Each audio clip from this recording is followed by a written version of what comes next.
राम जी, मां जानकी जी और लक्ष्मण भैया के साथ आगे चलते हैं। चित्रकूट से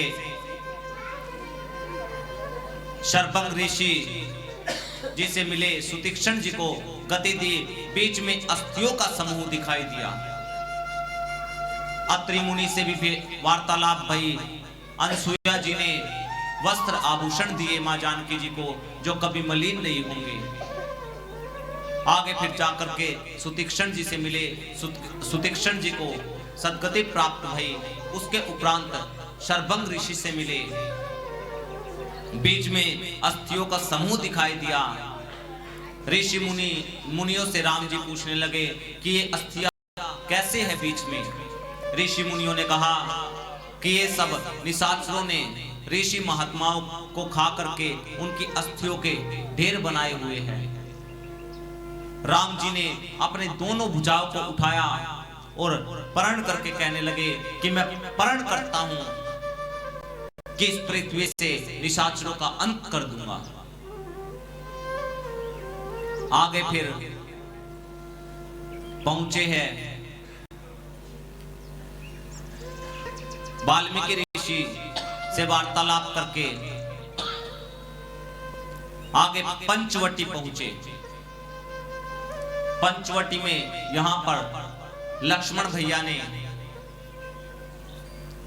अपने हाथों से प्रभु राम जी के साथ कुटिया बनाई और इस प्रकार से सुंदर कुटिया है पंचवटी में। बीच में जटायु जी से भी प्रेम वार्ता भई। पंचवटी में रहने लगे। इसी बीच में एक दिन शूर्पणखा आ गई। कौन है शूर्पणखा? रावण की बहन। प्रभु के पद चिन्हों को देखती हुई कितने सुंदर पद चिन्ह अपना रूप बनाया।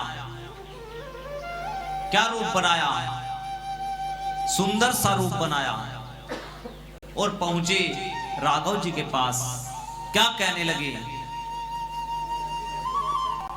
क्या कहा?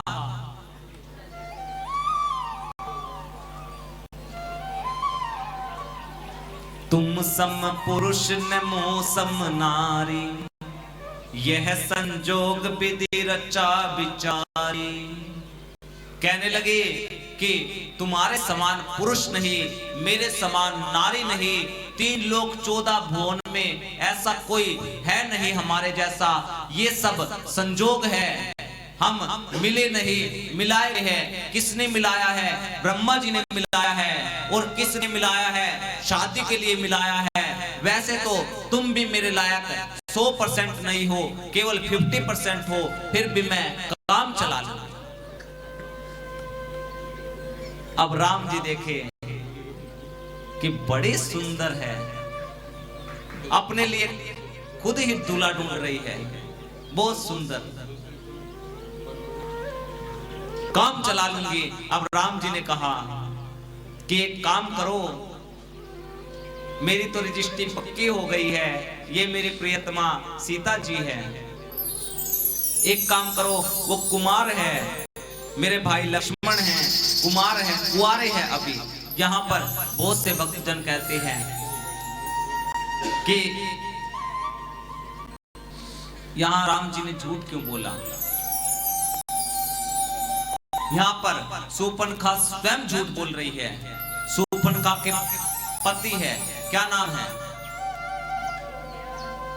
विद्युत जिह्वा, जिसे रावण ने मरवा दिया था, क्योंकि रावण के समान ही उसका बल था। रावण को विद्युत जिह्वा को मरवा दिया। उसका बदला लेने के लिए शूर्पणखा आगे देखिए कथा में क्या क्या करती है। और गए शूर्पणखा लक्ष्मण के पास। राम जी ने कहा कुंवारे हैं, जाइए। शूर्पणखा पहुंची, लक्ष्मण जी से कहने लगी कि सुनो, तुम सम पुरुष नमो सम नारी, यह संजोग विधि रचा विचारी। तुम्हारे समान पुरुष और मेरे समान नारी नहीं, यह संजोग विधाता ने रच दिए हैं। वही बातें हम मिले नहीं, मिलाए गए हैं। किसने मिलाए? ब्रह्मा जी ने मिलाए। क्यों मिलाए? विवाह के लिए मिलाए। वैसे तो तुम भी मेरे लिए 100% नहीं हो, परंतु 50% हो, फिर भी मैं काम चला लूंगी। लक्ष्मण जी बोले, किसने भेजा है तुझे? शूर्पणखा ने कहा, उन्होंने कहा कि तुम कुमार हो, कुआरे हो, और कह रहे हैं कि तुम उनके भैया हो। लक्ष्मण जी बोले कि एक बात बताओ, तुम स्वामी नहीं बनना चाहती हो या देखिए मैं उनका भाई नहीं हूं। शूर्पणखा ने कहा, फिर क्या हो? लक्ष्मण जी बोले, मैं उनका सेवक हूं, उनके साथ शादी करोगी तो स्वामी नहीं बनोगी, मेरे साथ करोगी तो सेवक की पत्नी बनना पड़ेगा। अब तुम बताओ, स्वामी नहीं बनना चाहती हो? शूर्पणखा ने कहा, हाँ स्वामी नहीं बनना चाहती हूं।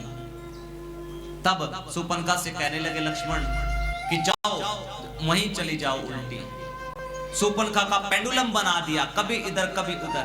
अब दोबारा पहुंचे राम जी के पास, दोबारा वही बातें कहने लगी। राम जी ने कहा कि लक्ष्मण ने तुम्हें पढ़ाया और तुम पढ़ गई बिना बात में। मैंने बोला तो है कि मेरी तो रजिस्ट्री पक्की हो चुकी है, ये मेरी पत्नी है। अब शूर्पणखा अपने असली रूप में आई, बोले कि इस पत्नी को तो मैं अभी खा जाऊंगी। अपने राक्षसी रूप में आकर के लपक पड़ी मां सीता जी की ओर। इतने में ही राम जी ने इशारा किया लक्ष्मण को। क्या इशारा किया? काट डालो। लक्ष्मण जी ने निकाली तलवार, नाक और कान काट दी। अब वो उससे कहते हैं कि कान क्यों काटे? सुनती नहीं थी, बोलती थी। अब सोचा कि इसके कान और एक के साथ एक फ्री कर दिया जाए। अब गई, लक्ष्मण ने बोला कि जाओ अपने भाई को जाकर के कहना कि राम ने चुनौती भेजी है, परंतु रावण के पास नहीं गई। सबसे पहले किसके पास? खर और दूषण के पास, क्योंकि रावण के जो भाई थे खर और दूषण, वो भी रावण के समान ही बलवान थे, रावण के समान बलवान थे। और शूर्पणखा अपने पति विद्युज्जीव्या की मृत्यु का रावण से बदला लेना चाहती थी।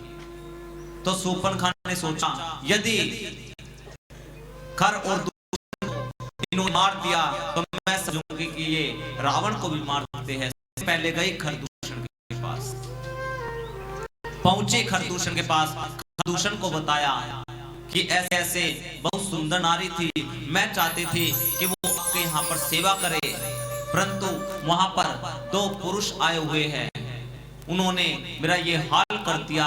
लानत है तुम्हारे जैसे भाइयों पर, तुम्हारे जैसे भाइयों के रहते हुए मेरा ये हाल हो गया। खरदूषण को अनेकों प्रकार से ललकार के लेकर चल पड़ी। इधर राम जी ने जो भी खरदूषण के साथ सेना आई थी, राम जी ने ऐसी माया को प्रेरित किया कि सभी को आपस में दूसरे में राम दिखने लगे। सारी सेना एक दूसरे में राम देख करके आपस में कट भिड़ करके मर गई। खरदूषण को राम जी ने मार दिया, उसके